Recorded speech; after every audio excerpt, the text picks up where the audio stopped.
Life is a beautiful mess. A beautiful mess. Yeah. Life is a beautiful mess. A beautiful mess. Yes. Life is a beautiful mess. A beautiful mess. I'm trying, I'm crying, I feel like I'm dying. I'm doing my best. All right. So we are Staci and Melissa, and this is Being Human and Other Shit. And today we are talking about growing up queer in Lodi. So just know that these are our stories. We completely understand and acknowledge that not everybody's coming out or coming into themselves stories are the same. And we understand that there are some circumstances where people aren't in an environment where they can be out. So we acknowledge and respect that as well. Also, Lodi, California. Lodi, not California. Not Joyzy. Not a Joyzy. We are, just to, I guess, identify ourselves, we are female, cisgender, queer. Both of us identify as female, cisgender, queer. Mm-hmm. And we really just want to talk about what it's like to grow up in a pretty small town and what that's like to be queer and not see much representation. So it's just Staci and I today, so we're just gonna chat with each other, which we love to do. So just to kick it off, also we are super excited because this Saturday is the first Pride Festival for Lodi, which is awesome. Huge for Lodi. I have been like so excited because I got invited to be part of organizing it. So we've been having a good time with that as well. So it's super exciting to see how far Lodi has come in. I mean, Staci and I have been out of high school for 20 years. 20 plus. 20 plus. You're the plus. I'm the plus in the equation. You're the plus. So it's been a long time and not a ton has changed, at least not that we can see. Well, just for reference too, Melissa lives here still, moved back. Yes. I live in Sacramento, so she actually sees it more than I do. And so it's a huge fucking deal they're having a Pride. Yeah. Like if anybody happens to listen to this that doesn't know anything about Lodi, typically people, when you say between Stockton and Sacramento, people are like, oh, but like no one really, I mean, I guess it's kind of up and coming with the whole wine shit. Yeah. You know, they're saying it's like the new Napa. I didn't say that. That's what somebody told me. But yeah, so it's a huge deal that they're having a Pride. Yep. This is super exciting. And so that's happening this Saturday. We're celebrating. It's also Pride Month, June. Kicks off Pride Month. So we wanted to take the opportunity to just tell our own stories and just spend time talking about what it's like to grow up in a small town. And I know that there's smaller towns than Lodi, but smaller, yeah. It felt pretty damn small growing up. Well, honestly, I mean, the population was really small when we were growing up. Yeah. I think when I was like fucking 10 a million years ago, it was like 35,000, which is still obviously much bigger than some smaller towns, but you know, like I am gonna be 40 this year, and so like you know, there's a lot of stuff I remember, like the bowling alley and like Woolworth, like sitting at the counter at Woolworths, like there's a lot of Calskate. Right? Yeah. Those are life. I still miss Calskate, but like there's a lot of, you know, growing up in a small town when everybody tells a story, but like you literally could be riding your bikes like across town and it was fine, and we were out and, you know, until the street lights came on, and it was like a small town feel, which that aspect of Lodi I really enjoyed growing up in. So same yeah. I loved being able to we were just outside all day long, and I know that a lot of people can relate to that too. Yeah. But just being able to be like, all right, just come home when the street lights come on, and it's like you're literally everywhere, all over this town. We just cruised around with our friends. So there wasn't a ton of there was definitely a lack of representation in Lodi growing up. Mm-hmm. So I don't know if we want to just talk about like our own experiences. So growing up, like when did you discover that you were queer? I mean, I played softball, so like real quick. I played softball. I played softball too, and I did not know I was queer. No, I mean, I don't know, like, for me, like, we were kind of discussing even before this, like, with identifying, like, I've never really, you know, like, I date men and women, so for me, I never really felt like I was like a lesbian. I don't necessarily like saying I'm bisexual. I feel like a lot of people really like try to make you label yourself. So it's like, I think, you know, I always had like a friend that I was super close to. And so I think like when I came out, nobody was like shocked, but it's so funny because I don't remember ever growing up having like sexual feelings towards women, and honestly, even like men. Yeah. Like I had, you know, a lot of stuff going on in my childhood. So for me, it was really like, doing my thing with my family and like playing sports. And I never was girly anyway, you know, like I was always kind of a tomboy and never really, you know, really cared about men or women. It wasn't until I moved to Santa Barbara and, you know, kind of did the college, like, let me make out with a girl when I'm hammered, that I was like, no, like, I actually enjoy this. I was never one of those girls who was like making out with women so like a dude bought me a drink. I think that's disgusting. But, you know, like I actually was like physically attracted to women. I was like, oh, okay, this is cool, you know? Yeah. So, and it went that far in college. It was like we kissed and stuff, so. Did you touch boobies? No. Those are the best part. Yeah, no, I didn't. So I think, I don't know, for me, like growing up, I never, it's like, you know, I think, I don't know if you feel this way, but like being in a town so small and not having a lot of representation, like I remember, I could see their faces now of like people that were like brave enough to be openly gay. Like I remember this dude I went to high school with, he was openly gay and he was a friend of a friend. And I always loved it. Besides the fact that he was like a sweet kid and like a kind kid, he was clearly openly gay. You know what I mean? And I remember at my high school, this girl, I'll never forget this as long as I live, because it really made me see like the disgusting behavior people treat or like teach their kids. This girl shaved her head. Like she didn't even identify as a lesbian, and she got bullied and harassed so bad. She stood up on the courtyard of my high school and like gave a speech. Like, I am proud to be like friends with people who are gay, but I am not gay. Like I wanted to shave my head. Basically, like, leave me alone. So it wasn't even the Good fact for that her. Okay, but seriously, like, the fact that she had to address the student body, I mean, the courtyard at Lodi High is, like, it fits a ton of kids, right? Yeah. Like, so the fact that she had to address the student body so they stopped harassing her and the faculty didn't handle that shit, Yeah. like, that's bonkers. That just goes to show, you know, bias runs deep. Yeah. So, I remember those kids, you know? So, I don't know. What about you? I feel like it's similar. You and I have talked a lot about this, and it's our childhoods were very, very different, but that experience was definitely very similar. I was always a tomboy. I mean, I remember being teased by my own family. They would always call me lesbian. I'm like, okay. Little do you know. I was like, you right. You should have told me. You would have saved me years of grief. You would have just let me know. I know. Let me live my life. But really, I remember there only being like one person that I even like in my high school. And I think it was a teacher. Mm-hmm. I believe she identified as lesbian. Mm-hmm. That was like literally the only representation that I like even saw. Yeah. The other one would be like family-wise, a cousin, but severe mental illness, addiction. It was just like not what you would consider like healthy representation, I guess. Yeah. As like, which I feel like goes hand in hand.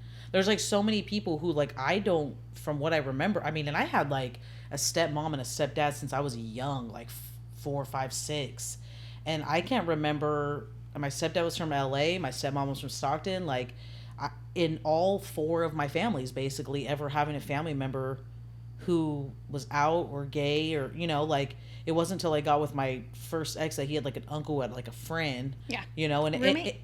or a roommate. And, like, everybody says that, right? Where it's, like, they kind of experience, like, a lot of mental illness and they have addictions. And it's, like, well, yeah, you can't fucking be yourself. Like, so, yeah, like, same thing. So that was like really the only representation I had growing up. Played sports, and you know there had to be more than just me out there on the field. It is not a myth. It is not a myth. It's definitely not. But it was just, I mean, I just didn't. I guess I assumed that like the feelings and the thoughts that I had about my friends were something that everybody was having. Yeah. But same. Probably were. Yeah, some of them, I'm sure. Yeah. But same, I guess attracted to men and women. I did like have a boyfriend at what I would consider a young age, 13. Yeah.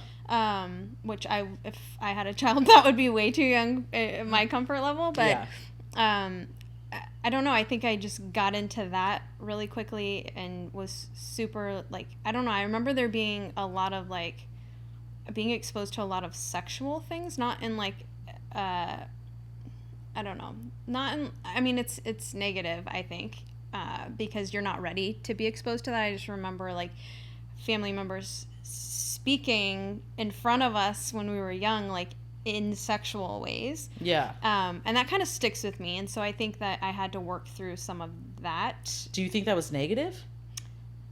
I do, because I don't think it was appropriate. It's not like they were talking to me to like, they weren't talking to me about any of this, but it was very much around, like, very much around, like, to the point that like you shouldn't be talking in front of your kids. Well, don't you feel like that type of shit like happens all the time? Like your parents have their like friends over for like a cookout and they're like talking, making sexual jokes, but then like the thought of like a parent having an honest conversation with their kid about like sex and like gender identity and like sexual orientation and masturbation is like, fuck no. Yeah. Like I could talk about like jerking Susie off in like the third grade, like 7th grade. It's probably happening in 3rd grade, Staci. Listen, no judgment, Fuck, dude. but I meant to say 7th grade, but like you know what I mean? But you can't have like a open dialogue with your family about like healthy sexual experiences. Yeah. And I again, kind of like we were talking about even with mental health, like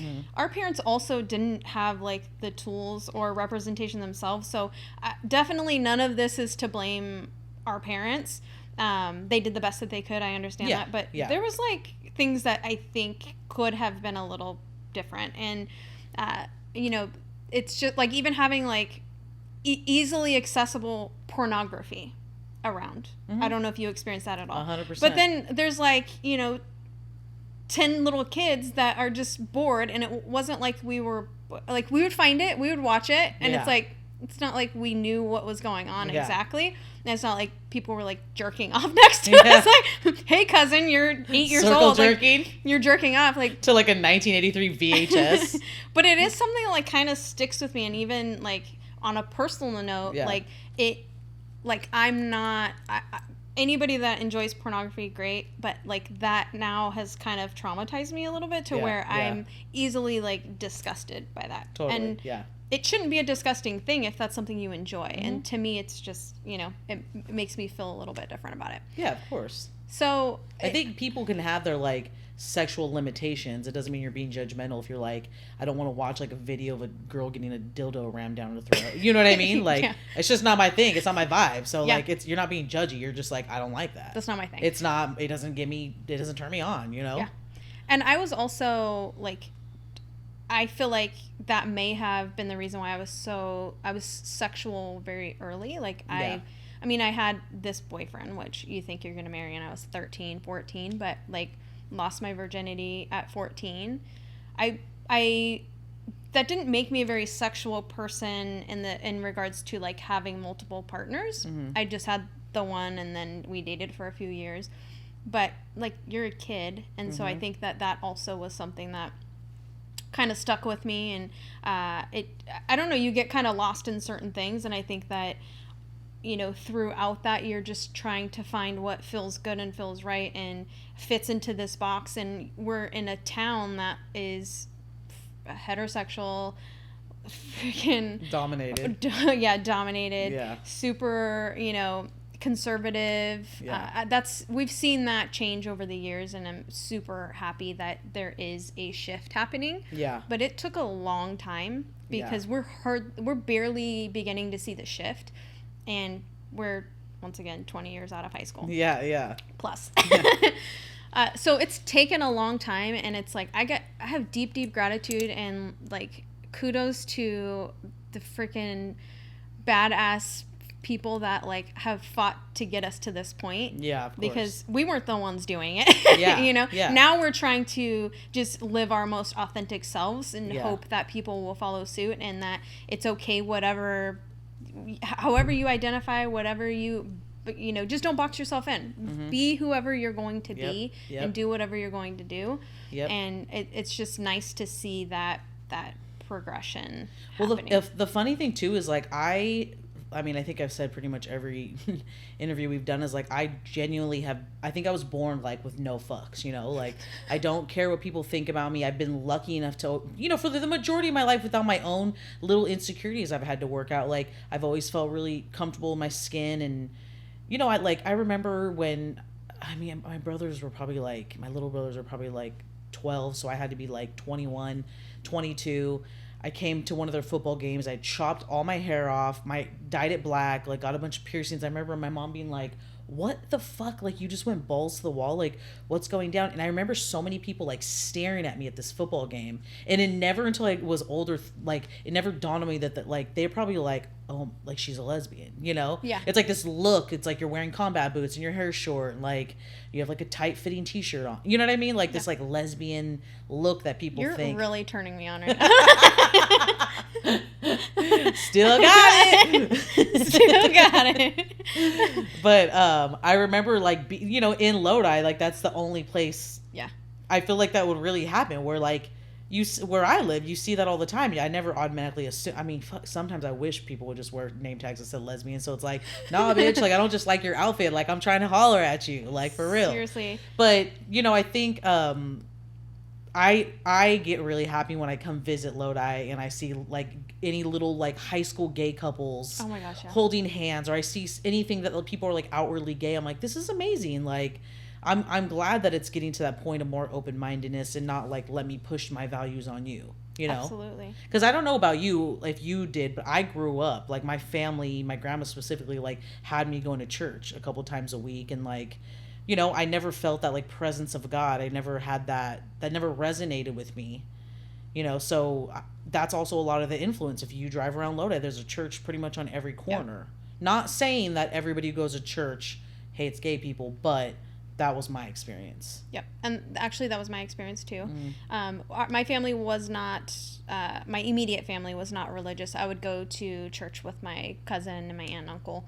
And I did enjoy that as a child, like that fellowship. I think I've always been like very drawn to like community. Yeah, community and fellowship. And so I did enjoy that piece. But then as an adult, I went and didn't have a good experience and felt less than, and so it just wasn't for me. And so I kudos to the people that it is for. I think find what works for you. Totally. But it was not for me.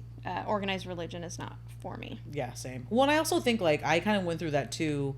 When I first moved home from Santa Barbara, I started hanging out with a group of people, and like this dude that I kind of like had feelings for, who was like heavily involved in church. And so many of them proved to be just such hypocrites. Like I remember just thinking like, I can't deal with this. And it was just the way they would talk like about gay people and some other races, and then just some of the I had some personal stuff happen to me from like the hands of one of them, and it just was like it's that whole situation. That could be a whole nother episode, but I do think that is one of the factors of why Lodi has stayed such a conservative town, is because there's a church on every corner, and it's like you feel obligated to be involved, Yeah. And at least that's the impression I get. I think another piece of that too is there's a lot of families here that are like deep rooted families, right? Oh yeah. And so like all of that, the generational, traumas and beliefs, those are all passed on to these other generations, and they all just like keep, it's kind of like there's vineyards and farm towns around us. So it's like those families are super deep rooted, and so it's you see that in these kind of communities. And in saying that, I think there are a lot of generations of people who have never lived anywhere else. Yeah. Like maybe they went to Fresno State, and got their degree. Yeah. And whatever, I can't remember what the degree is for farming, but like maybe they did that. But for the most part, like a lot of families have rooted here and stayed here and never. I mean, including a good amount of my family. My family as well. Yeah. A good amount of my family has been here, stayed here. Like I had an aunt and uncle who just moved, and I'm so proud of them. Like it's, even if you don't love it's like people who move away for a little bit, you could always come back here. Yeah. Right? Like if you just experience something outside of Lodi, because it is a great town, and I don't want this to turn into like me bashing Lodi, because I could do that very easily. But like it is a great town, but I love Lodi. Regardless of what Staci's saying.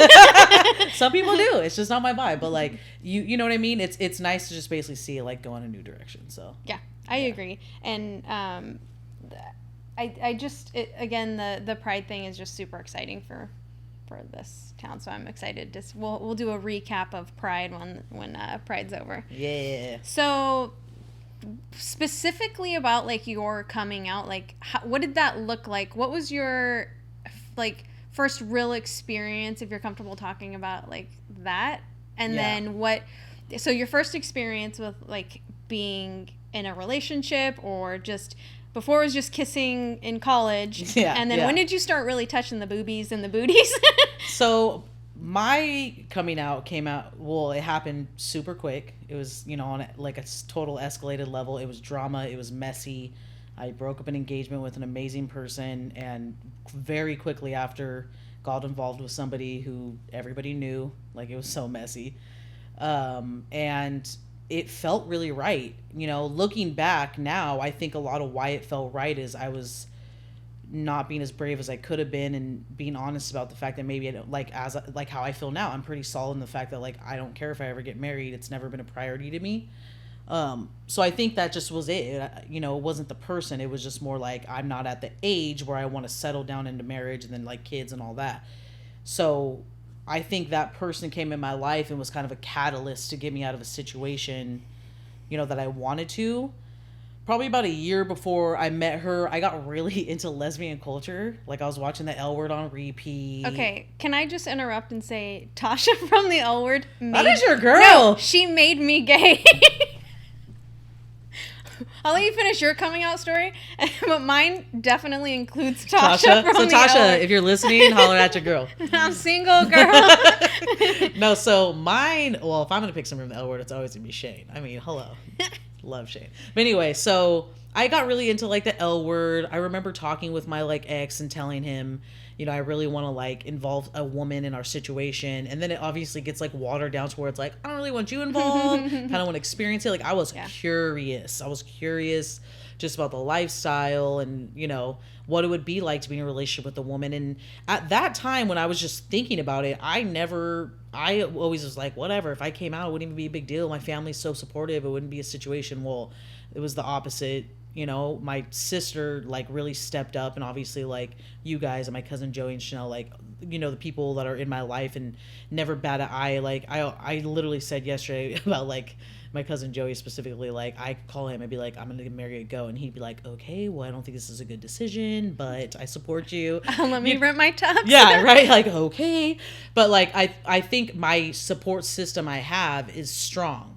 But at the time with my family, it was like, I was like, oh, like right hook, I'm breaking off my engagement to this person who is like the fourth brother in the family, like picking my siblings up from football practice and like, spend the night at my mom's house when like I'm not even there. So it's like to cut that relationship out and then, bring this person in and be like, accept this person. Yeah. Immediately, like it was a lot for everybody to process. Well, they didn't even probably have the opportunity to mourn the loss of this family member that they brought in. And it wasn't a clean break, and it wasn't an immediate break. He still lived in the house we had for a while, then moved in with a family member. Like, it wasn't a clean and immediate break. So it's like getting involved with somebody else, and then doing the U-Haul and like quickly moving her into the place that him and I had shared. Like, it's all these things that I think about now that I'm like, I was young. I mean, I was in my late 20s, almost 30s.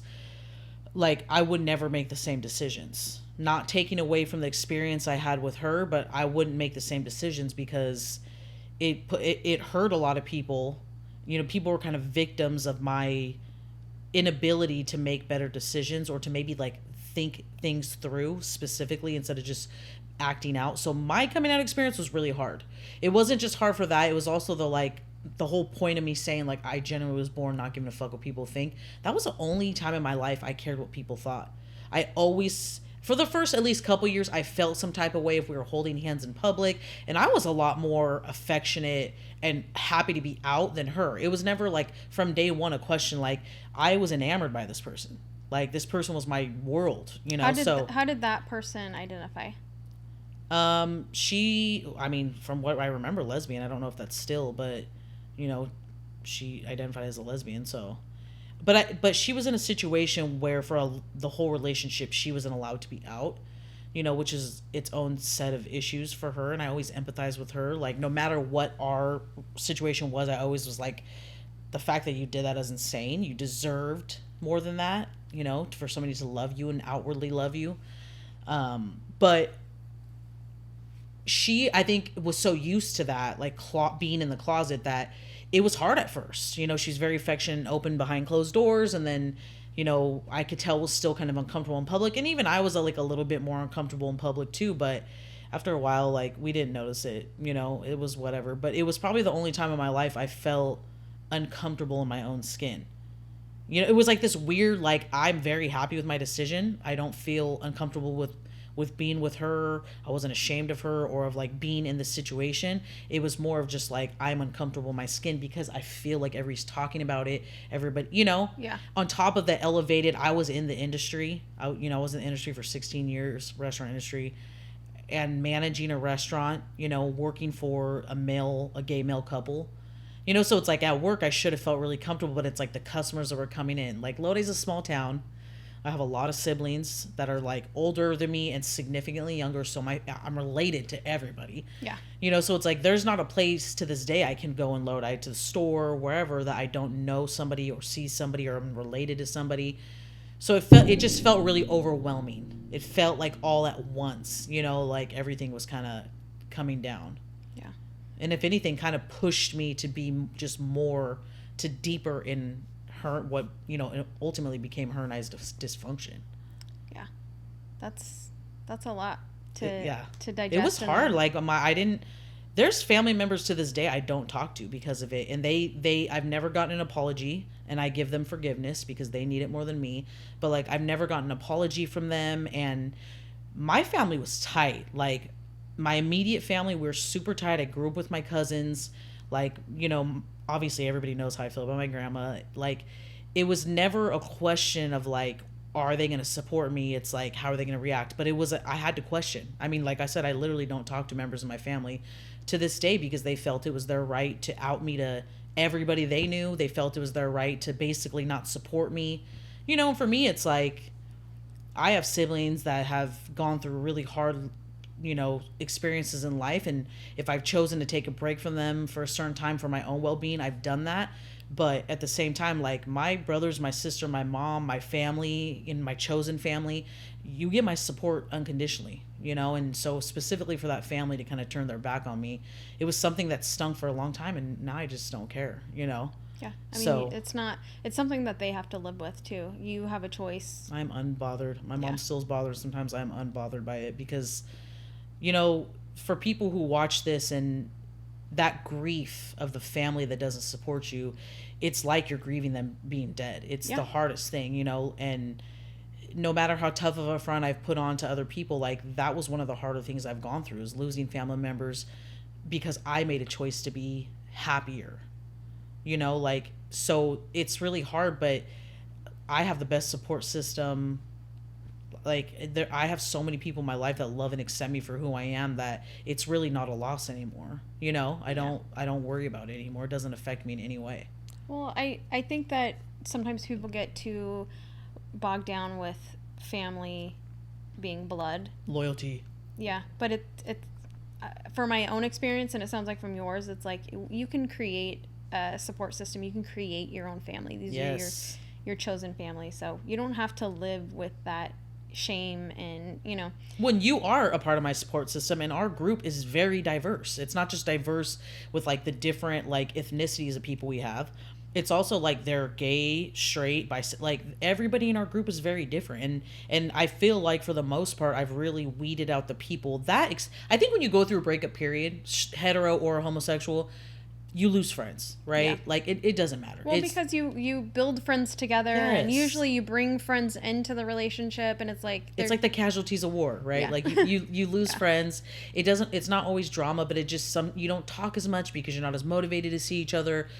So it's like when that at the time that my first breakup happened, I lost a lot of people, and that shit was heartbreaking. Like, damn, I thought these people were gonna be my life forever. Some real, it's normally the ones that you're really like, this person's gonna have my back no matter what. That's a bitch that's on the first boat out, floundering in the water like Titanic. But like, for now where I'm at, like my support system has been pretty like untouchable. So it's all been a blessing, and it just takes time. Yeah. I agree. I am so like we're so blessed to have like the friend group that we do have and the family that we have. Mm-hmm. It's just amazing. Yeah. Shout out to Joey. We're just gonna keep talking about Joey. Okay, so tell me about your experience. So I was 23, a young 23. And I really like was just going through a lot. Like I had just come out of like kind of losing or moving on from a very strong friendship that I had. And we kind of parted ways as we start to grow. I was really like, trying to look inward, and I think we just ended up taking different paths. Yeah. And, it happens. It does happen.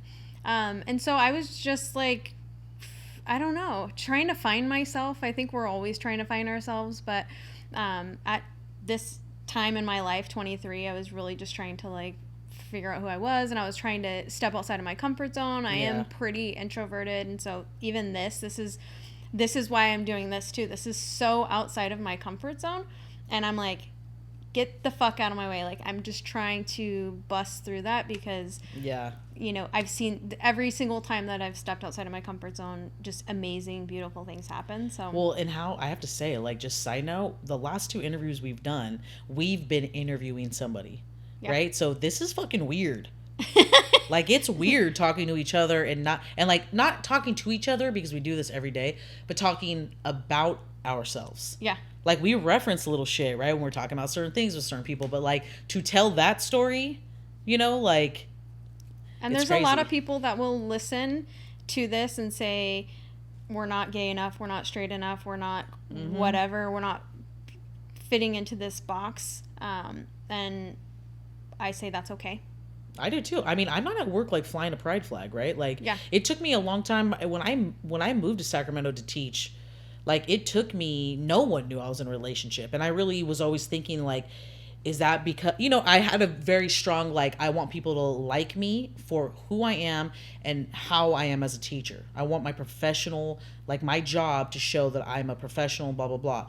And I feel like there's a lot of people that feel that pressure. It's like you see straight people with, like, pictures of their kids and, like, their husbands on their desk. And then I had my girlfriend who I was, like, very proud to be with, but she didn't have a picture on my desk. And like looking back at that now, it just shows where I was at professionally, where it was like, it's not okay. I'm not comfortable, or maybe it's not okay to be out and a professional, which is such bullshit. I never really, I feel like I'm constantly coming out is what it boils down to, even to this day. Because when I go outside, besides having my rainbow, I feel like I'm constantly coming out, like today, guys. Overalls. Yeah, I'm coming out today. Like, I'm constantly coming out over and over, whether it's like, I walk around this world as a white, straight person. Yeah. That's how the world sees me. Yeah. I'm not obviously anything. And so I walk around, I'm constantly coming out, whether it's, people assuming, oh, is your boyfriend or your husband coming to this work function or whatever, and it's like, no, but I would love to invite my girlfriend or whoever. So it's like, that's been my experience professionally. Luckily, I've been at this company for over 10 years, and so it's like they've known for a while now. Like, and it's not something I feel ashamed of, and I never really felt ashamed to say it. It's awkward when people assume something about you. Well, it's also like low-key offensive, right? It I is. remember my first year teaching, and I was like on one of my off, like a weekend, I was at the mall with my girlfriend and saw this girl who was like a service provider at the school I worked at. And, you know, within a couple days, like, you know, by Tuesday, one of the staff in my class is like, this person's going around telling everybody they saw you with your girlfriend at the mall. Like, we weren't holding hands, we weren't being affectionate. It was like she was with me. And I remember being so, like, it was instant, like, that bitch is dead to me. Like, yeah. I never addressed her unless I had to tell her about a student. I wasn't fucking with her. I remember she even was like, you used to really be friendly with me. And I'm like, you're done. Because it's such a, like, fine line, right? Like, I don't think in a professional environment it's appropriate to out somebody. You know, like, yeah. I'm not really one to deal in crowds with any of the, like, places I've worked with or even the schools I've worked at. If somebody's trying to ask me question like, oh, does so-and-so have a man, or are they have kids? It's like, well, go ask them. Like, that ain't my business, you know? Like, it's like that. I just don't understand it either, because I can't say I've never, because I probably have at some point assumed, I know I have assumed something about somebody. You're human and being other shit. I am human. And I don't give a shit if someone has a husband or a wife, and I've never, like, assumed that. Some bitches be wearing them husband badges like it's an honor. Like, yeah, I got a husband. It's like, oh, good for you, girl. I'm glad you bagged one. So with that, like, I always feel like you're coming out, right? Even from, like, going to the doctor. Like, are you sexually active? Yes. Are you on birth control? Don't need to be. No, best part about being with a woman. The moment I was able to put those birth control away, okay. I was like, that was your coming out party? Yeah, I'm like, fuck yeah. So it's, you're constantly coming out. It's crazy. So yeah, because I feel like if at work it's like, does, like, Andrea have a man? It's like, no, girl, she got a girlfriend. No, but if it's like, oh no, she got a husband and 3 kids. No, she got a girlfriend. No, yeah, she's gay. Yeah, you know, it's like, okay, like, it's still taboo. It's crazy that we're living in that still. But I mean, I live in, like, an urban area, and it's still you know, it's not still fully like that. Yeah, it's crazy. So with that, like, so to backtrack to my coming out, I was 23. Same, was really, like, getting into the lesbian culture, and the L word really just rocked my. Just really resonated. Rocked mine. Tasha specifically. Soaked my drawers. Yeah. Don't ever fucking say that again. Soaked my drawers. Stop. Stop saying it in a sexier voice. It was moist. Why is moist such a gross word? I fucking hate that word.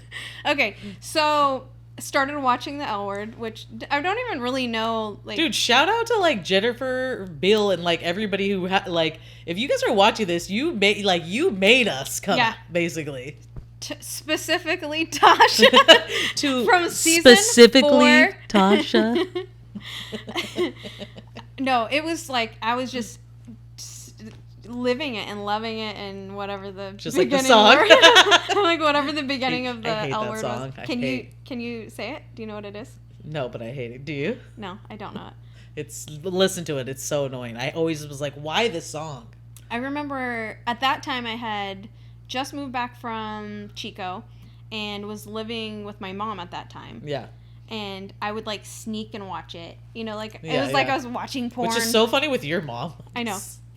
So I was just, like, watching it and really just getting, like, more comfortable with seeing some other type of, you know, identity other than what we were surrounded with in Lodi and in our own immediate families, really. Yeah. And so I think that led me to then, like, reach out a little bit more. And I was really in a space where I was just trying to find myself, like I said, and just, like, completely open to anything that was so weird when you get back from college how you feel that way. It's like you come back here and you're like, I need to really find myself and, like, figure shit out. It's like, well, what the fuck were we doing for 4 years? Yeah. Isn't that what college is supposed to be? No, you're trying to fucking pass school. Which True. I just went to Chico and guess drank. What? That was not my priority either. By the way, I went to a junior college in Chico and just drank. By the way, I went to a junior college in Santa Barbara. Basically wanted to get the fuck out of here, okay? I drank and partied, and that was, like, the extent of it. Like, I didn't learn anything. But I came back ready to, like, find myself. And so anybody that knows MySpace, Do you guys know that MySpace? just proves my age. Yeah. So MySpace started chatting with people on there and like just trying to connect with different people. Yeah. And found just this beautiful soul that like was just radiating out of this like MySpace page. Didn't know anything. She became one of your top 8 real quick. She may or may not be in this room right now. Yeah, there was a top 8. Was it 8? I don't know, but there was like this square of people. She and was you're number like, one on my you're top not 8. My top whatever. MySpace is so stupid. Oh my god! But I loved it. We were like semi-coding though, right? Like yeah, kind of, because I remember doing like the different pages and shit. You guys would like go on the back end. So I remember messaging this person, and we just built this like connection. It was super strong right out of the gate. It wasn't like sexual or anything. It was just like a friendship. And then it's a whole story that we don't need to get into. But she ended up being someone that was like in my family, in my little world. Yeah. Did not know that. She lived in LA. So we just started talking, and it was really about like spirituality and just like we both were in a place where we were trying to find ourselves, and we just really started falling in love with each other. Like I lived in Modesto at the time. She lived in LA. So we really just like talked to each other. We built this friendship, and then it turned into a relationship, and then we met up. I kissed a girl and so kissed a girl and then decided to be in a relationship for 14 years. Damn. Just about 14 years. So, and that's a whole nother episode we'll get into, because we're at a place now where we have consciously uncoupled and still remain great friends, and will continue to be friends forever. And she's part of our little unit. And it is beautiful and amazing and just everything. But that was a whole journey, right? Of living that. And so I moved down to the U-Haul is true. The lesbian U-Haul is true. Too so real. They did it to us too. I know, right? Damn it. So she identifies as lesbian, / human being and other shit. And so I moved to LA to be with her, and it just, was amazing. The one negative experience that we had was we were at a restaurant, and when you're first with somebody that you love, regardless of woman, man, whoever, it's just like you're in this bubble. Yeah. But I remember being at a restaurant, and we're in our bubble and we're enjoying our time together and our dinner, and these freaking bozos at another table just started screaming like dyke at us across a restaurant. Mind you, like, you're in a restaurant in LA. In LA, that's what surprised me. So I was like, okay, it was uncomfortable for us, but we continued to live in our bubble, and it was amazing. I know that is not unique to us, but unfortunately, So yeah, I remember being in Vegas with my mom and my sister and my ex, and my mom being like, you guys don't like let any of this bother you. And we're like, what? It's like we would have people say stuff, like, she's attractive, like we weren't an ugly couple, so like we would have people like, two dudes like try to walk in between us holding hands, just shit like that. We're like, my ex is pretty fucking confrontational, like she'll pull the trigger on somebody, I'm pretty positive. And it would always seem like any little thing she was ready to confront somebody if really pressed, but like that type of stuff we really just like let go. And I think a lot of it is like we're so used to it, we didn't hear it anymore. My mom was like, it like inadvertently like affected my mom, where she was like, I like everywhere we go someone has something to say, and I'm like, it's where I don't even hear it anymore. How did your like immediate, like your siblings and your mom react to you coming out?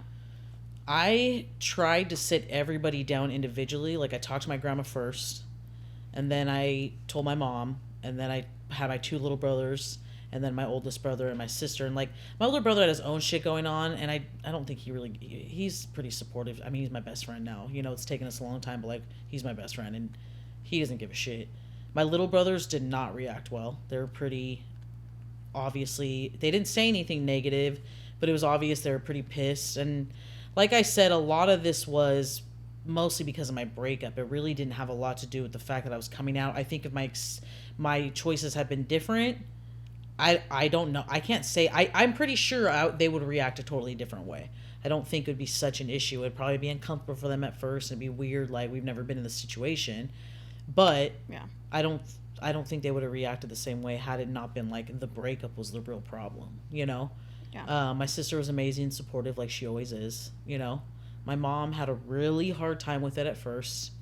You know, the timeline of stuff didn't look good, so she, I think, internalized a lot of it with her own experiences with her husband's, and you know, I feel like took a lot of stuff out on me, and it took me like 9 months to really move past it. And finally, you know, she apologized profusely, and to this day my mom will sometimes like I'm like, stop now, I forgave you, you're an amazing mom, I'm not going to persecute you for the rest of your life because you had a like blip in the matrix, you know? Your mom is amazing. She's amazing. She's the kindest, most compassionate, giving, loving person, you know? And I think as we get older, like we've said in past interviews, we really learn to appreciate our parents more, you know? And I think, you know, my dad passed away when I was really young, but to be honest with you, I think he maybe initially might have had an issue with it. But I think he would have been fine. My dad was so like open-minded and whatever, and just funny guy. Like, I don't think it would have been a real problem. I think, to be honest, he might have been more threatened by me bringing a man around him than like a girlfriend. And then I had those issues with those family members. We had a family reunion a couple years ago from my mom's side of the family, my German side, and we used to do family reunions every year. It was like a big thing in my on both sides, to be honest, and it was a big thing. And we hadn't, you know, a lot of that like older generation of people have died off. Well, my family lost 3 significant family members in 2018 in the same year, so we were like, we need to do something.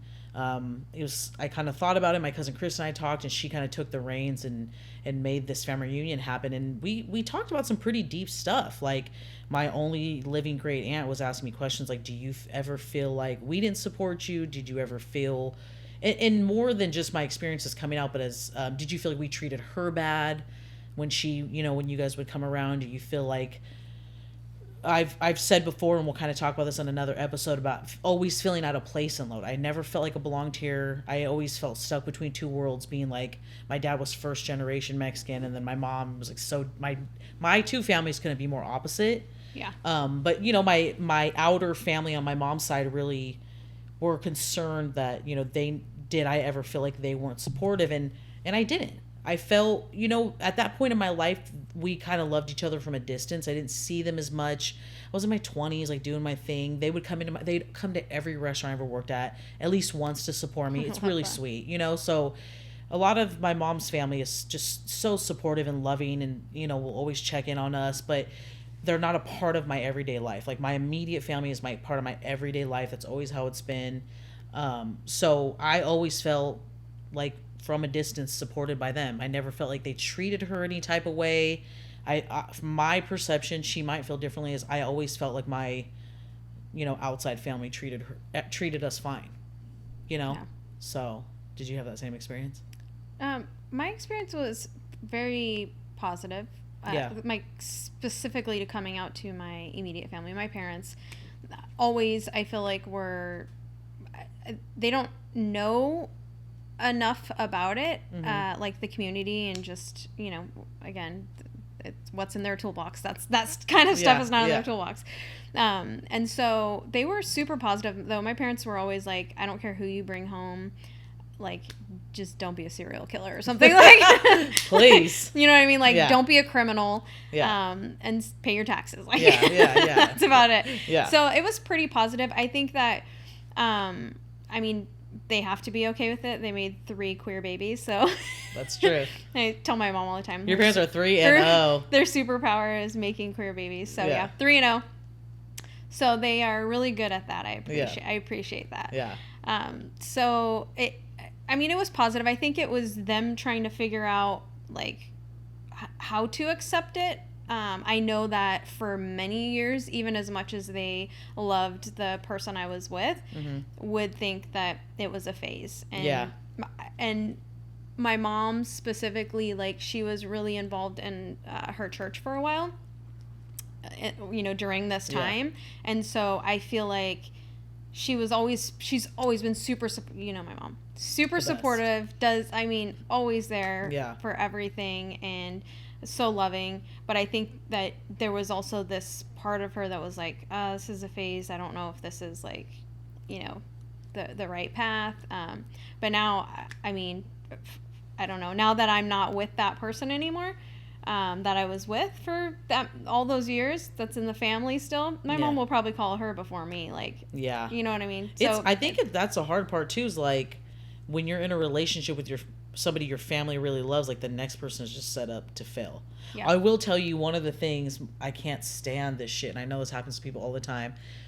Like, I was with a man for a long time, then I got with her for a long time, and then my most recent ex, when people, it's the first thing, like, I've met somebody, like, they're cool, it's the first thing, is it a man or a woman? Yeah. Like, or that doesn't bother me as much as, so are you, like, straight again? It's like, bitch, I am whatever the fuck I want to be. Like, what do you... Tell them. Why do you even feel like that's an appropriate question? I don't know. Why would anybody even feel like that's an appropriate question? Like, why are you in my sheets? I don't know. And then the other thing that I'm sure many people have heard or seen is you think that because you're gay, straight, bi, lesbian, whatever, queer, however you identify, that then you all of a sudden just like love whoever, or you want to sleep with whoever. Girl, it's like bye. that would be everybody. That, for you and I, that would literally be everybody, because we are open to all genders. However, like, it doesn't really matter how people identify to us. Like, and I don't want to speak overly for you, but we've had plenty of conversations. Like, it doesn't matter. I'm attracted to everyone. Yep. And so it's like, no, that doesn't mean I want to like sleep with all my friends and stuff. Like, those are my friends. You still have friendships. Straight people have friendships. Like, it's like the common misconception about like people who are, gay. That's like all it is sex and free. And it's like, there are some people out there living their gay single life just like straight single people do as well. Half my straight dudes friends are the biggest sluts of all time, like seriously. Raw dog and shit, like just gross. You know what I mean? So for me it's like, if I can't say, what did I say, drenched jar, what did I say? Listen, this is your third time now, okay? Let's just let it go. You can't say raw dog ever again. I'm gonna raw dog all three of these drinks. That's fucking so gross.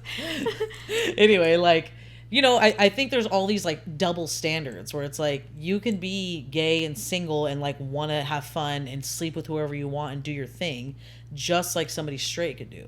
Yeah. Right? Like, it's no different. It's because we're putting titles and on people, right? Like, so then you have to be whatever this is, and you have to be like the best version of it, right? Like, if you're gonna be the first queer in your family, you have to fucking be like on it. Yeah. And it's it's like statistically, most of the gay community, a lot of people are more successful, whatever, by society standards, like accumulating money, gaining property, being in successful like power positions. If you look at the statistics, like, they're pretty high, because a lot of people just take that like, I'm not going to be anything, or I'm wrong for being gay, and they just apply that to their life, like, fuck you, watch me, Yeah. I'm going to be super successful.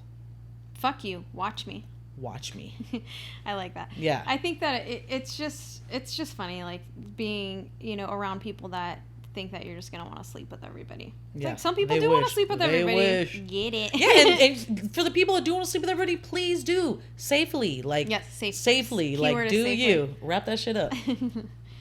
So, speaking of, like, I think we'll probably do an episode on dating and like my journey through unconscious coupling, because that's gonna be a whole I could have 3 episodes of dating because I have some stories. So like dating, because I really haven't like dated much, right, in the past 14 years.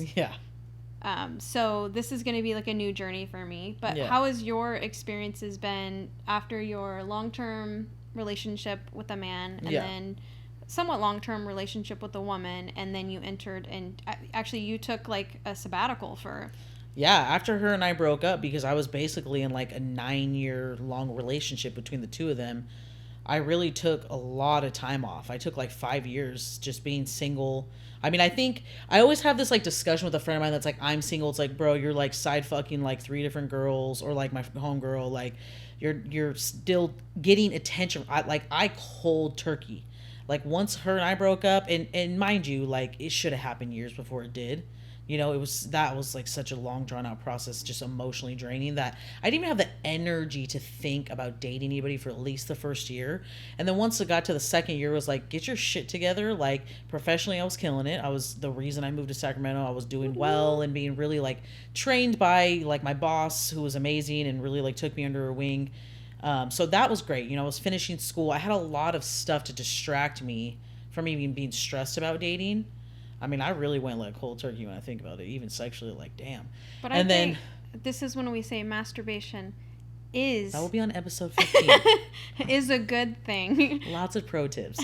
And then, like, the second year, I really just got into, like, traditional therapy. I got really into hypnotherapy and working with my my healer, Heather, who I've worked with since I moved to SAG, and, really spent a lot of time with my family and my friends and their kids, like... I really took time off, and then I started dating like year 3 that I was single, like beginning of year 3, started kind of like, and really only women. I wasn't even open to dating men at that time. And I think I had some of my own like issues with men, not trust, because I think everybody has trust issues with men, more just like feeling safe. I've never grown up in a household where I felt safe. The men in my life, my dad and my stepdad, they've always been, they're addicts. So they've put me in a lot of compromising situations and never really made me feel safe like a father figure or like a male figure should, I think. So I had to kind of work through that. And then I made myself open to dating men, and then I met my ex, and it was like an immediate connection and vibe. And then that ended, and now I'm dating both. I have a date with a girl this weekend, and I have a couple of dudes I've been talking to, and it's... Get it, mama. Oh, and the funny thing is people are like, oh, dating seems so hard, like it's so much to juggle. It's like, it's really just your energy levels, like how much you want to date, like there's dudes that were like, seemed cool the first couple times we talked on the phone, and then I lost interest. It was like, hey, you're like, if you want to be friends, it's cool. I've gotten more comfortable with being like, I'm not feeling this. Yeah. Or there's people I've gone on, multiple dates with, and we've had fun, and then it's like, I can't really like, I don't want to watch like Real Housewives with you on the couch because you seem like you'd be annoying and you talk a lot, and then I'm over you. And I like to watch my or like shows. Comfortable silence. Like, why the fuck are people not okay with comfortable silence? Yes. So it's different. My neighbor actually told me that he heard somewhere that SAC has like the worst dating scene. And for the gay community, yes, the gayborhood's small. It's not huge in Sacramento. Is this your gay neighbor? No, well, both of them. Okay. They're one straight guy, one gay guy that live together, and they've both said that, But I think it's what you make of it. I'm on dating apps, and my mileage is far. I go, as far as the Bay. Would it be ideal to date somebody in Sacramento? Of course, it would be easier. Yeah. But at the same time, I'm also someone who really likes my space. So somebody living in another city doesn't sound that horrible. Yeah. I've been in relationships where I'm either up their ass or they're up mine. And to be honest with you, my first 2 long-term relationships, both of them, I was on opposite schedules with them. And the last one, it was like... Is that why they turned into long-term? Yes! I think they made it farther than anybody because we were on opposite schedules. And then in addition to that, you break up with people mentally before you actually break up, right? Like, you guys are going through this breakup process. Mm-hmm. People don't just typically people don't just wake up and are like, okay, you know what? I think I'm done today. Yeah, it's like the nail in the coffin. Yeah, it's like a whole process. I know for me, this process has taken years. Yeah. So it's not like immediate. Well, sometimes people aren't supportive, in breakups specifically. Like, well, I think breakups in general, like when I've talked to like some former close friends about like why, like he's loves you and he has a good job and like you guys seem to be like financially okay, and it's like, no, you're not understanding though, like that's your values and I'm not knocking you. I have friends that like married somebody because they're good team members and they are good at saving money together, or like they wanted to have kids or what. All that stuff is amazing and great for that person. Yeah. Don't put that on me because I don't care. I've dated somebody wealthy and it it made things harder, to be honest. So that's what I think, people put all of their values on stuff, and then you've had this happen. Like, I don't like when people who have never been in a lesbian relationship or like a male-male relationship to tell us how to break up. Yeah. Right? Like, my ex and I broke up. We're on a break. We owned a home together, and like a situation happened with her, and we broke up for like 6 months. We still lived together. After a couple weeks, everything went back to normal, and it's like I had all these like straight friends of mine in my ear, some of them because they didn't like her, but like in my ear, like, you need to blah blah blah blah blah blah blah, instead of being like, your friends typically can tell if somebody's for you or not. Yeah. I have people in relationships in my life that I'm like, okay, but if you're happy, I'm happy. I don't have to love it, but I could like it, Yeah. And so instead of kind of taking the gentle approach and like allowing you to make your mistakes, it was just that constant telling me. And it's like, now that I'm older, I'm like, how the fuck do you even know what it's like to be in a homosexual relationship? It is not abnormal for two women to break up and stay friends, or for two women, like, it's a joke in the lesbian and just in the gay community, period. Like, exes will date exes, and friends of exes, or like, it's very intertwined. Well, for me personally, like, my relationship was deeply rooted in a friendship. Mm-hmm. Your friendship just doesn't disappear, and you've built this like life together. But then, like, over the years, we've kind of like started to build a life up more apart, and having our own lives. It's like people are like, end it, it's done. You decided to not be together. You both need to move out. You need to figure it out. It's never gonna work. And it's like, who the fuck are you? Like, plus it's not for them. Like, and you and I've vented to you so much throughout this whole process too, right? Like, you've been my shoulder, so thank you so much for that. But it's like, it's like, that's great. You can say that's your opinion, but you're not us. You don't know how we love each other. Mm-hmm. And we can be friends. We are friends. We've been friends for the last 14 years. Like, we can be friends. My always first observation of you guys as a couple was that deep friendship, right? And I 100% agree with that, because I broke my first ex's heart.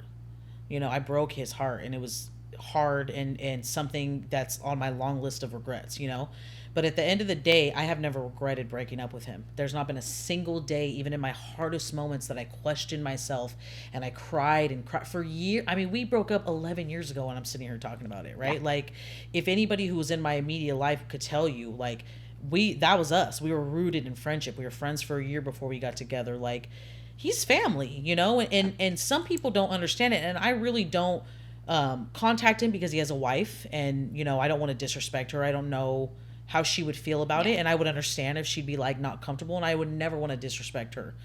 But at the same time, it's like my little sister's having a baby, and he was one of the first 5 people I text. He was our family member beyond just being my ex and my best friend. He's family to me. If he still had MySpace, he would be in your top 8. He would be in my top. He'd probably be in my number 2. Like, I never. I say it all the time when people ask me, like, people are like, oh, like, ask me questions about that relationship, because it's been so far along. Like, people didn't know I was engaged before. People just think I'm like anti-marriage. I'm like, no, like, whatever. But he's one of the only people, if he was like, I need $5,000, I'd be like, what bank are we meeting at? There's really nothing I would myself, and I could speak on behalf of my whole family. There's nothing my family wouldn't ever do for that person. Like, he really shaped, he's shaped who I am as an adult in a lot of ways. And, so did she. Like, she's shaped a lot of things I never want to be like or do, and that's also positive. Yeah. I think, I think in my situation too, like, I mean, you take things away from every relationship. 100%. Friendships included. Like, friendships run their course as well sometimes, and I think you outgrow each other. And I'm sure people have outgrown me at different stages in my life, and I've outgrown other people in different stages in my life. I mean, significantly, like, I had one friendship for, many years. And that was one that still to this day, like, I'll think about this person and, wonder, like, how they're doing. And, it's just like, I will always deeply care about this person. And we're just living different lives, and Yeah. that's okay too. It's okay to move on. It doesn't mean that like you have to hate somebody because you cut them out of your life, or you guys just naturally found a different path. And I feel like people try to make it that, right? Like I saw this meme the other day. I'm like, dude, if this is not me. And a meme, it was like, it doesn't have to be like beef or I hate you. Sometimes like I just know immediately you're not my type of person. And I feel like I've always said that. Like sometimes I meet people and I'm like, I'm not fucking with you. Yeah. I'll be cordial, I'll be friendly if you're like a friend of a friend, but like I could just tell your vibe is not what I'm going for, you know? And to be honest, that whole thing kind of just summed up dating too.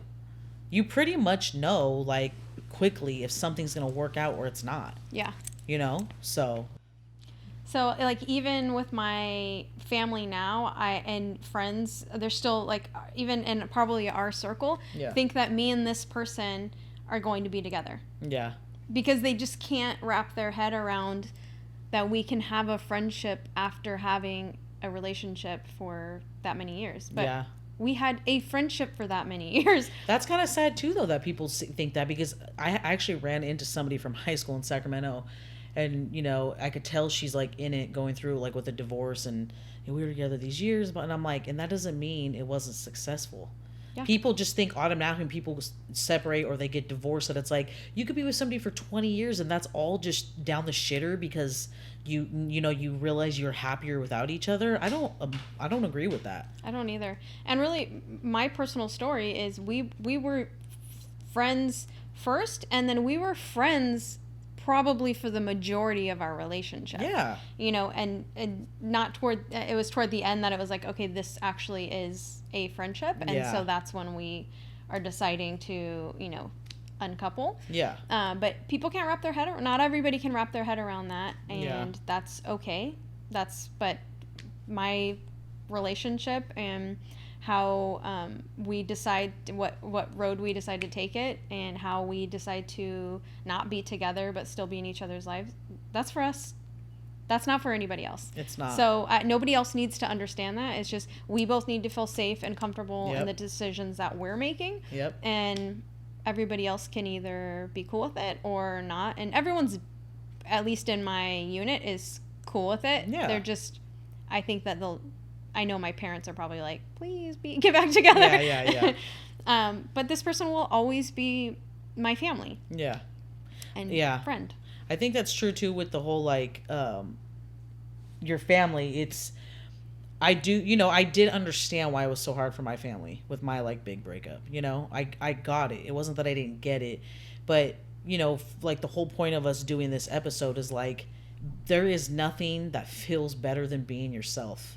If I had just done the scared little bitch thing and stayed in that situation and gotten married and popped these kids out, you know, deep down knowing I don't want to have kids, and I don't care if I get married, I would have been miserable. It wouldn't have mattered how much I loved that person. I would have been miserable. That wasn't the time in my life for that. Yeah. You know, and like I've said, no matter I obviously regret the hurt and the pain I caused people, but I've never regretted it. I've never been happier than I am today and in my own skin. And even through the heartbreak I went through last year, like it was all worth it. It's, you know, it's just all part of the journey. Like sometimes it fucking sucks. Yes. And sometimes it's absolutely amazing. Yeah. And it's just the ups and downs and the ebbs and flows of being human and other shit. So I think, I mean, that's just part of it. And I carry like guilt with me still, just things that I've done in my life. I think we all have a little bit of that. And as I, you know, look inward more and really try and love myself more, I'm trying to be more forgiving. Yeah. Because we've all made mistakes and we've all done jacked up stuff that when we look back, especially in our childhood, like, you know, like totally. As a kid, you can't even wrap your head around it. You want what you want and you act however you're going to act to try and get it or whatever it is. And then add on top of that, trying to figure out these feelings you're having. For me specifically, having it when I like look back, when I was in it with this particular friend, it was just a beautiful friendship. When I look back out and I'm me today, I'm like, I think I was in love with that person. Yeah. See, I don't really feel that way. I don't think, I just have such like like with my friends, I have such like a box where it's like, I'm not even attracted to you on any type of, like I have friends who've like hooked up with their friends and I'm like, dude, I've had friends that I could tell, like growing up, like liked me or whatever. And I was always like, nah, bro. And then I've had like coworkers I've liked that like didn't like me back, but like, I think I've just had a very boom. If you're my friend, like I'm not fucking with you on that level. Yeah. I feel like you can know right kind of early on in friendships too, like, is this something that we want to take down this road or not? And you can kind of like decide. Yeah. But like teen me in this scenario, like if she would have made a move, I would have went for it. Ooh, damn! But like I didn't know that then. You know what I mean? Yeah, of course and not. Then, well, because then in this town was not accepted. No, that's my point too. Really, is that like there's zero representation. So you're just thinking, I absolutely love this person, and I do. You know how I love my friends. It's too. like shove this feeling down until you get to Chico, and then do everything you want to do. I dated some pretty cool people out there. Shove this deep down. Well, and then also I remember we were gonna like touch on, for me, like being in the restaurant industry with Lodi specifically, like I worked for a gay male couple. I remember at the time being very well, and also the manager before me was gay. I mean, I don't think he was out yet, but it was pretty fucking obvious. And his name is no. Wouldn't give him any airtime. No. But I think that working. I remember telling my mom, like, when I got that job, how excited I was. Like, this is fucking huge for Lodi because the food was good. The they definitely, like, the ambiance was good, and it just went to shit because one of the owners was a piece of garbage human shit, like the worst person ever, and kind of just fed into all the stereotypes that anybody he basically like solidified a lot of negative opinions about being a gay male. And I was just more disappointed, because I was like, you're not from here, but I am. And no matter what I talk about it, like, I'm proud to be from here. And I'm really hoping for the day that Lodi is, people are allowed to be themselves, especially living so close to Stockton. Like, you know what I mean? Yeah. So I think that was a really disappointing experience to kind of be excited to see like a light at the end of the tunnel, and that shit just shut straight in my face. Yeah, that's hard. Yeah, because I remember when we first opened, like a lot of, I think in Lodi in general, the restaurant industry, when a new restaurant opens, there's like a lot of support from the community as far as like there's not a lot to do here, right? It's like, what the fuck are you gonna do? Like, go to Ollie's or like, eat at the beer place or the, whatever it's called, Lodi beer. So it's like there's not a lot of shit to do. It's a lot of the regulars. So when a new restaurant opened, a lot of people like kind of flooded, which is dope for like us in the industry because we're making a shit ton of money. And then it started out really well and it just went left super quick. So that was kind of a bummer. I really was like hoping, that was going to kind of change some minds and show, I'm a part of your community, or I'm attempting to be a part of your community. I'm contributing to your community in so many ways. It was a restaurant with people who were cultured. Yeah. So that it wasn't just like a burger place, which was nice, So that was a super bummer because Lodi really doesn't have a lot of gay representation as far as like businesses. I'm at least that I know. I haven't been here in a long time, so I don't want to say that. But as far as I know, I don't know of any business owners that are, openly gay. I can't even. I'm sure there are. Yeah. But I can't even think of any off the top of my head. Well, even industry, like there's people I know in the industry who are, gay, and it's like, but they don't hang out in a group where anybody else is. Like, so it's like they're the token kind of. Yeah. By choice. I think by choice. So it's, I don't know. It's weird. It's interesting. Yeah. It's just interesting in general, like when you're not seeing yourself represented in all places, Yeah. So do you have any, so my little story was, I think I was in love with my friend. Yeah. Do you have any of those moments, or are you just right from that relationship with the man and kissing girls in college, like, was there any, there was like, one girl on my softball team I remember really liking and like wanting to get to know. Funny enough, she actually came out as gay. tight softball pants too? She's just hilarious. Like, she was on my like rec softball league. Our personalities are really similar. She's like super funny. We would always go back and forth. Like, she kind of could keep up with me. We didn't take softball super seriously. You know, we just kind of went out there and played and have fun. I think our name was like, hey, we're the Monkeys. Like, our coach let us name ourselves. So, like, it was just fun. And I remember having a crush on her. And I think that was, like, maybe 1 or 2 seasons I ever played. She went to a different high school than I did. And she ended up coming out, you know, a couple years or however many years ago.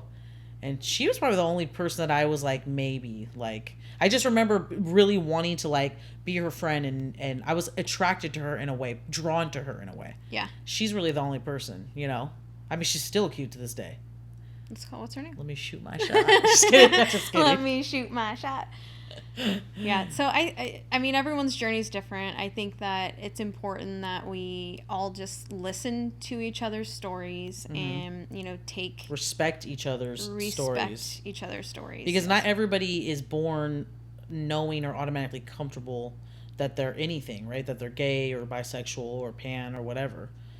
You know, I think with life experience too, sometimes you are like, oh shit, like, you know, it took me a while to come to that realization that I was like, oh yeah, she's so cool. Like, I met her, like, she's dope. Like, the first time I met her on my couch, like, I liked her. She was like a really nice person. And then it was like, oh fuck, cut to 6 months later, and I'm like in love with this person. Yeah. You know, not ever thinking that I could have first of all, not ever think I could have feelings for anybody but my first sex. But then, like, this is a walking vagina. Like, yeah. She has a real one. Like, and it gets moist. Don't try. Stop it. But yeah, it was kind of like a punch in the stomach, you know, that too. So everybody's stories are different. Wasn't it like, for me, like kissing a girl for the first time, I was just like, holy, like, no facial stubs, nothing, right? I was like, this person's face is so soft. I think kissing her, I felt that way. The girls I was kissing in Santa Barbara were like... They had mustaches? They all had mustaches and Fu Manchu, so I don't know. No, I think I didn't have any... I'm like an emotional, passionate person. So for me, I am one of those people who's like, sex feels better when you love somebody or at least like somebody. You know what I mean? Like, not saying I haven't had my fun, but like, it is a better feeling. Yeah. So for me, I'll never forget the first time. It was like... holy shit. And then, like, the first time we were, like, sexually active together, like, that shit was insane. Was that when Katy Perry wrote that song Firework? That was written by me, inspired by me. Also, scissoring is a myth. I have to say that. I don't know what porns I was watching. It's very difficult to... You have to have a lot of core strength. Yeah. I mean, maybe it's just difficult for us. Yeah. Somebody's going to write on the comments, like, that's because you're not shaved, bitch. Yeah, you're not doing it right. Yeah. Let me show you. It's very difficult. Yeah, so, I don't know. That was probably the only person. Yeah, I just like, when I look back at my life, then I'm like, oh, okay, those were probably, like, signs along the way, right? Like, even really, really young, like, I don't know, did you used to play house? Yeah, I don't know why, like, we like to do that now. Yeah. We're living playing house, and we're like, fuck this shit. Yeah, now I'm like, damn, there was more naps involved. I didn't have bills. No more naps. Nobody's bringing me snacks. Yeah. This sucks. Fuck. So I, like, looking back, then I'm like, oh, okay, like, I, like, really always made sure that I was, like, the dad, or, like... Damn, she's the daddy? I was, like, always, like, one of the parents, and, she's like, trying to be that top? You know me. Nobody calls me daddy. I fucking hope not. It's so creepy. It's so fucking weird. But I think, you know, looking back, it's just, there are a lot of signs. It's just, you don't see that anywhere. And so you just go to what feels more normalized. And that was being with boys and men and boys to men. It's easy. It's easier. Yeah. Like, and the so normalized that is was perfect. just, it's easier. Like, take that road, because I still, like, I liked boys. Yeah. I was attracted to boys. I'm still attracted to men. Like, I'm not attracted to boys, by the way. I'm attracted to men. I was like, cut that. And I'm attracted to women. I think I lean... My personality takes me more toward women a lot of the time. Mm-hmm. And I don't know if a little bit of that is the safety piece too. And just women are soft and sweet and genuine, and like some of them, there are on both sides, right? Like there are men that are also soft and sweet and genuine, and I've dated a couple of those types of men, and that's just the type of person I think I'm more drawn to, like people that are driven to, you know, do something and like be caring and, you know, trying to change things out in the world. Totally. So yeah, that makes sense. I definitely think well, even like going back to like dating, you know, there's a couple myths with that. Like now I've dated, you know, had a lot of experience dating women. First of all, not all female sex is good. It's just like being with men. There's some bitches that don't know what they're doing. I might even be one of them. And you're like, I might even be one of them. Who knows? Somebody could have their own podcast. Like, oh, I'm going to talk about her. And then also, like, there are female fuckboys. You know, you don't get into like same-sex relationships and things. Everything's great. Like there are female. I've met a lot of female fuckboys that have sold me the same bullshit some men have sold me. You know, and some of it I've bought, and some of it I've been like, okay. So, 2 dating myths. Yeah. I think at the end of the day, like, we just need to stop boxing ourselves into however we identify, because then you're trapping yourself into just being that, and it's like, we're just human. Everybody, you know, like, there's masculine, there's feminine, there's whatever, it doesn't matter, but it goes across every gender, across the spectrum. So totally. I mean, and I've actually had people say to me, like, I wasn't surprised that you came out because you were always like such a tomboy, like masculine girl. I'm like, yeah, bitch, I also have like 3 brothers, and my dad basically like used to make me fight my cousins, and like, you know, I never gave a shit about Barbies. I was like playing sports and like having fun. Like, that doesn't mean I have my own feminine side to me, but you know, because I think that's also a misconception. Like, if you're a lesbian, like all of a sudden you're like a butch. It's like, no, there's all varieties of people. Yeah. You know? It's crazy too, because when I did like finally come out, so many family members are like, oh, I knew. I'm like, but you didn't know shit until I just told you right now, first of all. But I think because I was a tomboy, I played sports. Even now, like, I like building stuff with my hand. You know what I mean? Like, give me my power tools. Like, give me my saw. It's just, I am like hands-on with stuff, but I also feel like I, you know, have a softer side to me too. So it's like that we're just human beings. Like, we're built however we're built, and we should just be able to be whoever we want to be, and that's it. I agree. Moral of the whole story, we're super excited about Lodi having its first Pride. Yes. I think that's, like I've said, I mean, I think I kept using the word huge because it is.